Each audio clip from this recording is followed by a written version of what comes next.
we give him a hero's welcome.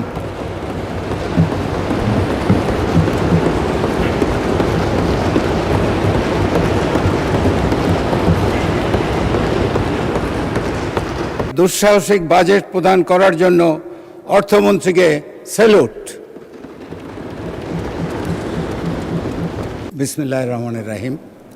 আমি প্রথমেই বলতে চাই, আমাদের লিডার, আমাদের প্রধানমন্ত্রী, উনি যে এখন মালয়েশিয়া এবং চায়না থেকে আসলেন, বিশেষ করে চায়নার কথা বলছি আমি, his China visit by all standard is a high voltage visit.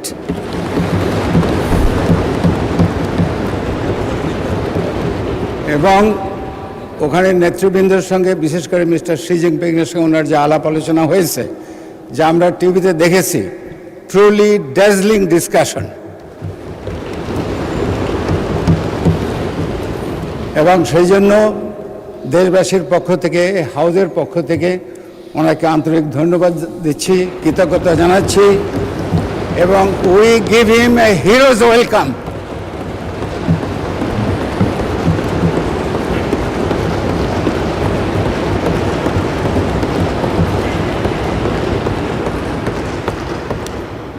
এদেশের জনগণের মধ্যে যারা সবচেয়ে বেশি খুশি হয়েছে, তার মধ্যে আমি একজন, মাননীয় স্পিকার। আমি চায়নাতে গিয়েছিলাম প্রথমবার আমার জীবনে 1966-এ, আর বর্তমানে চায়না বাংলাদেশ ফ্রেন্ডশিপ অ্যাসোসিয়েশনের আমি president. I am very very proud of this visit.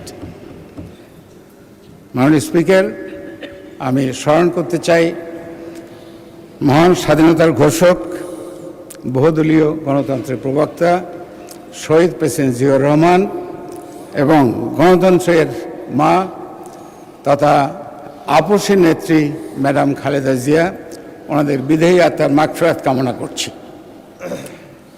আমি মাগফিরাত কামনা করছি 71-এর শহীদ মুক্তিযোদ্ধাদের জন্য এবং 24-এর জুলাই যোদ্ধাদের জন্য। আর যারা এখন হসপিটালে অসুস্থ আছেন, মৃত্যুর সঙ্গে পাঞ্জা লড়ছেন, আমি তাদের সুস্থতা কামনা করছি।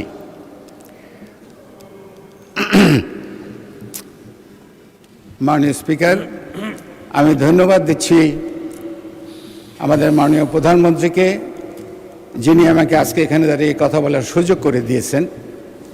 আমি ধন্যবাদ দিচ্ছি আমার এলাকার জনগণ, আবাল বৃদ্ধ বনিতা, যারা 1 লক্ষ ভোটের ব্যবধানে ধানের শীষকে জিতিয়ে আমাকে এখানে এই সংসদে তাদের কথা বলার জন্য পাঠিয়েছে।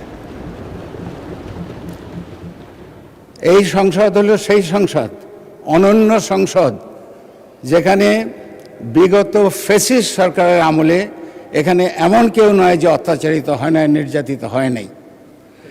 আমাদের বিরুদ্ধে মিথ্যা বানোয়াট মামলা, গ্রেপ্তার, হাজত, কারাবাস, গুম, আয়নাঘর ও ফাঁসির আসামি হয়ে আমরা এখানে আসছি। এবং এখানে যারা আছেন, আমার মনে হয় বাংলাদেশের জনগণের কাছে তারা সবাই হিরো। এবং ভালো করে যদি আমার চারদিকে তাকাই, তাহলে বলতে পারি যে এই হাউস এখন is a gathering of Eagles. Eagle. এবং এই দেশ বাংলাদেশ, যাতে ট্রুলি বলা যায় centre of gravity of south Asia. মাননীয় স্পিকার, এই সরকারের বয়স রাফলি 4 মাস। এই 4 মাসে যে কথা বলে নখের কালি শুকায় নাই, নখের কালি শুকানোর আগেই এই সরকার কাবিখা, কাবিটা, টিআর, ভিজিএফ এর বরাদ্দ দিয়েছেন। মসজিদ, মন্দির, গির্জা, প্যাগোডার জন্য অর্থ, ইমাম, মুয়াজ্জিম, ঠাকুর, পাদ্রী, ভান্তের জন্য ভাতা, বয়স্ক ভাতা, বিধবা ভাতা, মাতৃকালীন ভাতা, প্রতিবন্ধী ভাতা, তারপরে ফ্যামিলি কার্ড, হেলথ কার্ড, কৃষি কার্ড, কৃষি ঋণ মৌকুফ, সারি, টিউবওয়েল, যা গত ৫-৫০ বছরে কোনো সরকার দেয় নাই অথবা দিতে পারে নাই। মাননীয় স্পিকার, আমি ধন্যবাদ দিচ্ছি আমাদের ব্রিলিয়ান্ট ফাইন্যান্স মিনিস্টারকে, জনাব অয়ন খসরু মাহমুদ চৌধুরীকে, যিনি আমাদের প্রধানমন্ত্রীর প্রত্যক্ষ তত্ত্বাবধানে বিগত ফ্যাসিস্ট সরকার দ্বারা টোটালি ডিস্ট্রয়েড এবং বিধ্বস্ত অর্থনীতির উপর দাঁড় করিয়েছেন এই 234 পৃষ্ঠার 9,38,000 কোটি টাকার দুঃসাহসী গগনস্পর্শী বাজেট। আপনাকে ধন্যবাদ। এই সময়ের মধ্যে রাশিয়া ইউক্রেনের যুদ্ধ চলছিল,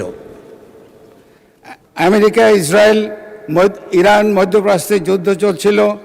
এই ধ্বংসলীলা চলা সত্ত্বেও এই সময়োপযোগী যুগান্তকারী দুঃসাহসিক বাজেট প্রদান করার জন্য অর্থমন্ত্রীকে স্যালুট।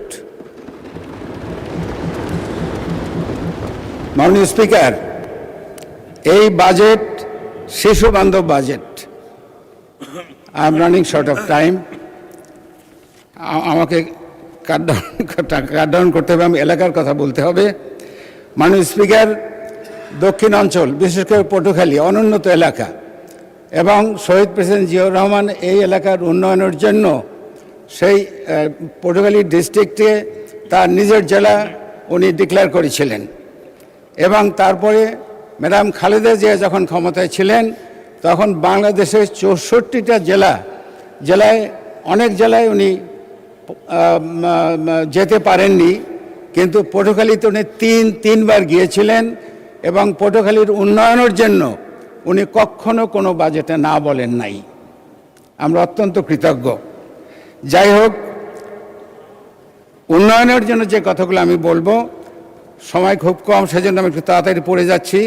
পটুয়াখালী পৌরসভাকে সিটি কর্পোরেশনে উন্নীতকরণ, পটুয়াখালী ইপিজেডকে কার্যকরীকরণ, 250 বেড হসপিটালকে 500-তে উন্নীতকরণ, লাইট প্যাসেঞ্জার বা হেলিকপ্টারের জন্য পটুয়াখালী অথবা কলাপাড়ায় রানওয়ে করা, engineering college, textile engineering college, মহিলা cadet college, Patuakhali university of science and টেকনোলজিকে আন্তর্জাতিক মাধ্যমে উন্নতিকরণ, মাদক নির্মূলে কার্যকর পদক্ষেপ, সন্ত্রাস নির্মূলে কার্যকর পদক্ষেপ, আইন শৃঙ্খলার জন্য প্রয়োজনীয় পুলিশ ফাঁড়ি, আধুনিক পার্ক, গৃহহীনদের জন্য আবাসনের ব্যবস্থা, মুক্তিযোদ্ধাদের জন্য বীর নিবাস, ছোট্টমণি নিবাস, ডে কেয়ার সেন্টার, তরুণদের জন্য যুব উন্নয়ন প্রকল্প, প্রবীণ নিবাস, ওল্ড হোম, বেকার সমস্যার সমাধান, নদী ভাঙ্গনের সমস্যার সমাধান, স্কুল, কলেজ, মাদ্রাসা।